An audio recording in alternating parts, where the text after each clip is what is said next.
Hey YouTube, it's Grace back at it with another video. Today we're going to talk about two of the world's most mind-bending drug cultures. The first drug we're going to talk about is a naturally occurring drug called ibogaine found in an iboga plant, classified as a Schedule I drug in the US, but in other countries it's available and is effective for alleviating opioid withdrawals and curbing addiction. These plants are used for medicinal and ritual purposes in African spiritual traditions of the Bwiti religion in Gabon. Bwiti is roughly translated to mean dead or ancestor. Many of these Bwitis believe in animism, which is having a soul in inanimate objects and plants, and they also worship ancestors in Christianity. The first reports of ibogaine use in the West came from the French and Belgian explorers observing African spiritual ceremonies in the second half of the 19th century. The World Health Assembly classified ibogaine as a substance likely to cause dependency or endanger human health. Ibogaine's anti-addictive effects were discovered accidentally in the 60s by a 19-year-old heroin addict himself. He and 5 of his friends all noticed a reduction of their heroin craving and withdrawal symptoms after taking ibogaine for recreational purposes.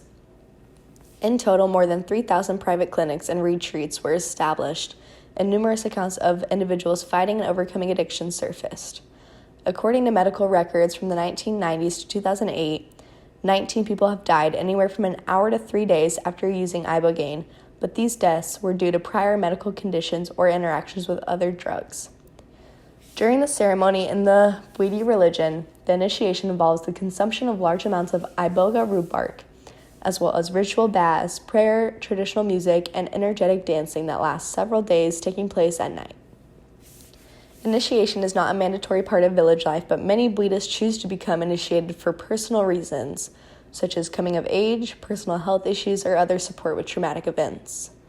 The bodily effects of this drug include not being able to fluidly coordinate muscle movements, dry mouth, nausea, dizziness, and irregular heartbeat and breathing may occur.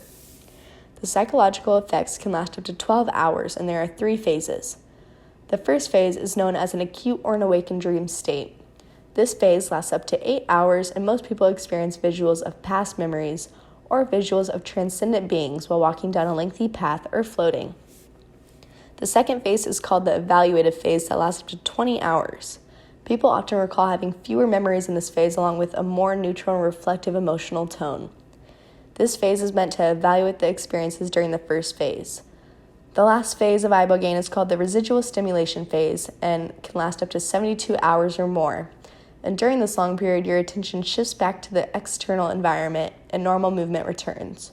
People often feel heightened arousal and vigilance during this phase, and after the trip is complete, a heightened feeling of being able to observe one's own mental and emotional process occur for several days to weeks.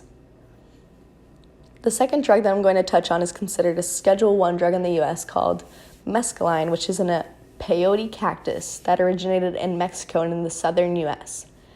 Peyote, or also known as mescaline, is one of the oldest psychedelic drugs in the Native American religion, called peyote, practiced by Aztecs, Mexican Indians, and Native Americans for more than 5,000 years in northeastern Mexico and southern Texas.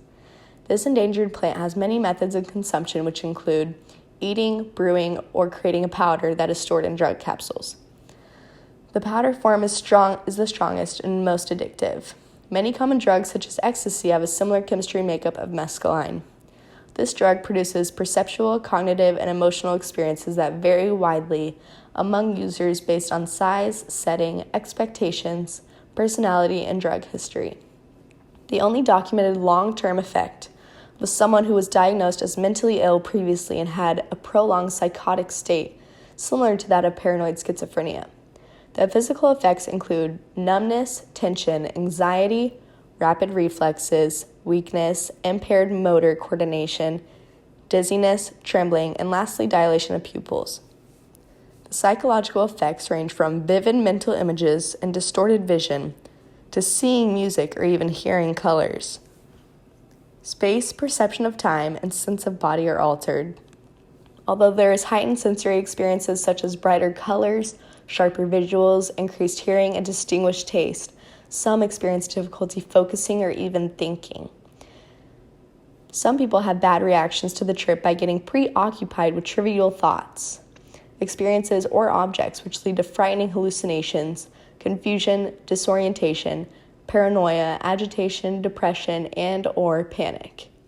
The Native American church ceremonies can last up to 10 hours overnight and typically involve drumming, chanting, and prolonged periods of sleeplessness, along with social and behavioral interventions, which have led to an increase in self-awareness, making peyote a drug that has been able to cure addiction. Like many psychedelics, peyote is also associated with a strong afterglow effect that can last up to 6 weeks after a ceremony. During this period, users commonly report feeling happier, more empathetic, less prone to cravings, and more open to communication.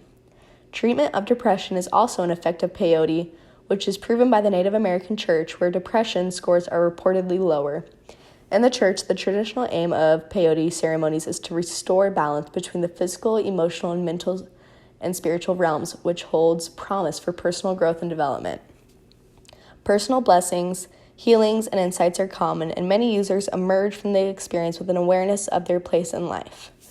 Vomiting is also an important aspect of the peyote ceremony and can be used for getting rid of deep-rooted fears and other negative emotions. The ceremony has developed over generations, but it has not changed the life-changing insights or transformations that it helps to bring out. Solo meditative experiences with peyote can equally give rise to insights into the nature of fear, the circle of life, immortality, better living, and so on. It does not matter if the user uses peyote in a ceremony or solo, it can be just as meaningful. What's important is to be aware of your setting and approach peyote with respect. As one user puts it, if one does not respect the plant will certainly teach you to do so. Currently, according to the Global Drug Survey in 2014, peyote or mescaline was taken by 7% of 643 people in Mexico. It is legal to grow peyote in the UK, Mexico, and Canada, but it is not legal to consume. While in the US, it is only legal for members of Native American church and those who are 21 and older for medicinal purposes to grow and consume peyote. During the conquest of the New World, peyote was near universally condemned by Europeans who associated its use with devil worship, cannibalism, and witchcraft, and attempted to stamp it out. Peyote users back then who were caught had their eyes gouged out as a punishment and had their stomachs sliced open in the shape of a crucifix, while letting dogs eat the insides. Suppression of the use of peyote continued throughout the 17th, 18th, and 19th centuries. The ceremonial use of peyote became more important to Native Americans to keep their culture going. The ceremony may vary, but usually a shaman guides the group through a special peyote song as they all ingest the dried cactus. For about 10 to 12 hours, the user experiences hallucinations and nausea while also transporting through space and time. Native American groups who were at war with each other began to cooperate in spirit of friendliness, spreading peyote use beyond the Southwest to the Great Plains, Midwest, and even into Canada. In 1960, a court case legitimized peyote use and declared that peyote is in relation to the Indians, as does the Holy Bible to the white man. The judge also pointed out that suppression of its use was unconstitutional since it obstructed religious freedom. After the court case, peyote was classified as a Schedule I drug under the Controlled Substances Act of 1970, while a special exemption was made for religious use among Native Americans. It wasn't until the American Indian Religious Freedom Act of 1978 that it was truly enshrined as a right. Amendments in 1994 declared and extended this right to all 50 states. As early as the 1800s and early 1900s, non-native intellectuals and scientists were experimenting with peyote for themselves. In fact, the drug company Parke-Davis was even promoting their own liquid peyote extract as an effective cardiac tonic, with no mention whatsoever of its psychedelic effects. In 1897, German and Austrian scientists established that mescaline is the actual drug, not the entire plant peyote, which led to the first synthesis of any psychedelic. In 1919, when mescaline was used by the Nazis for an experiment for exploring possible truth serums.